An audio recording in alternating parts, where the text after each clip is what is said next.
can measure that in terms of understanding what are the attributes of the experience that we want to be created with the customer, and then asking the customer to what extent this is actually met at a very explicit level.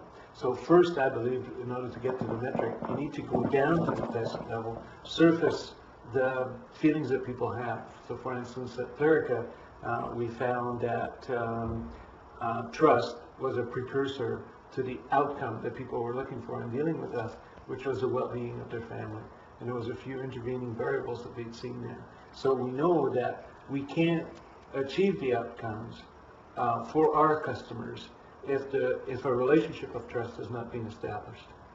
And we also know how to establish that, because we did that work as well.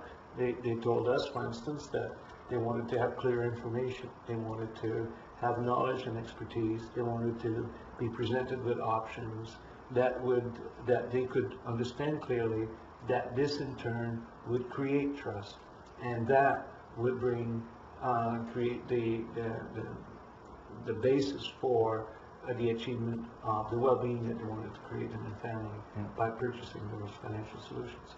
So understanding at a deep level these causal chains then allows you to then speak to the customer in a way that connects to their values.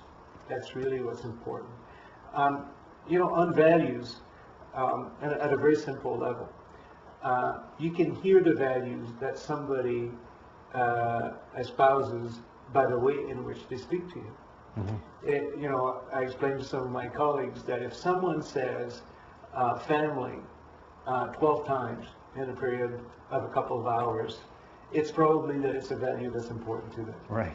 And if it comes up in various contexts and that comes up, well, when you try to connect with them, let's say because you want a partner in some ways or other, like, understand whether that's a value that you have as well, and find that connection. Right? So in every word that we use, that we have chosen, there is in fact a values underpinning that brings us to choose one word as opposed to the other.